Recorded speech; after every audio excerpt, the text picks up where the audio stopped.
Beruntung. Siapa orang yang beruntung? Manusia sentiasa bercakap-cakap yang seorang tu beruntung.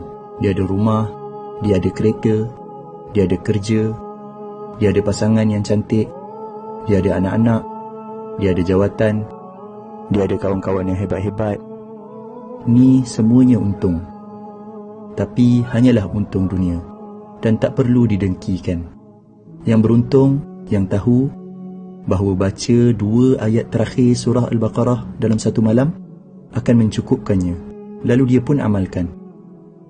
Yang beruntung, yang tahu bahawa siapa baca ayat Al-Kursi selepas setiap kali salat, tiada halangan untuk masuk syurga kecuali mati, lalu dia pun amalkan. Yang beruntung, yang tahu bahawa siapa yang baca ayat Al-Kursi masa nak tidur, dia akan ada penjaga daripada Allah sehinggalah dia bangun pagi tanpa didekati oleh syaitan. Yang beruntung, yang tahu bahawa baca surat Al-Ikhlas 3 kali menyamai pahala khatam Al-Quran Al-Karim, lalu dia pun amalkan. Yang beruntung, yang tahu bahawa siapa minta ampun untuk seluruh orang beriman, lelaki dan perempuan, Allah akan menuliskan 1 pahala bagi setiap seorang tadi, lalu dia pun amalkan. Yang beruntung, yang tahu, yang sebut Maha Suci Allah, segala puji bagi Allah, tiada Tuhan selain Allah, dan Allah Maha Besar, lebih baik daripada seluruh yang terkena matahari, lalu dia pun amalkan. Yang beruntung, yang sebut tiada Tuhan selain Allah, satu-satunya, tiada sekutu baginya. Baginya lah kerajaan dan kepujian. Dialah yang menghidupkan, dialah yang mematikan, dan dialah Maha berkuasa atas segala sesuatu.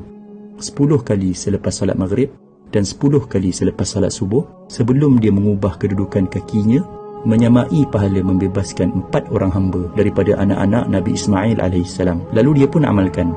Yang beruntung, yang tahu, yang siapa yang sebut ketika mendengar azan, Ya Allah, Tuhan yang menguasai seruan azan yang sempurna ini dan salat yang didirikan, kurniakanlah kepada Muhammad kedudukan yang tinggi dan terpuji, dan bangkitkanlah dia di kedudukan yang terpuji yang telah engkau janjikan.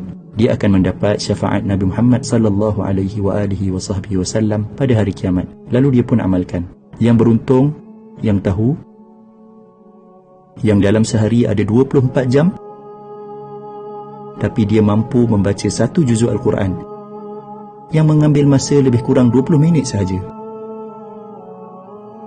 Yang beruntung, yang tahu, yang waktu duha ada lebih kurang 6 jam dan dia mampu untuk solat 2 rakaat duha yang biasanya tak sampai 5 minit pun.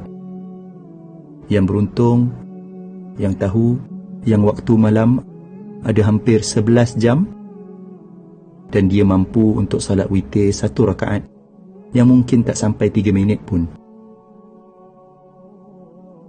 Yang beruntung, yang tahu, yang siapa yang sebut Maha Suci Allah dengan kepujiannya 100 kali, dosanya akan diampunkan walaupun banyak seumpama buih di lautan, lalu dia pun amalkan. Inilah dia orang yang beruntung.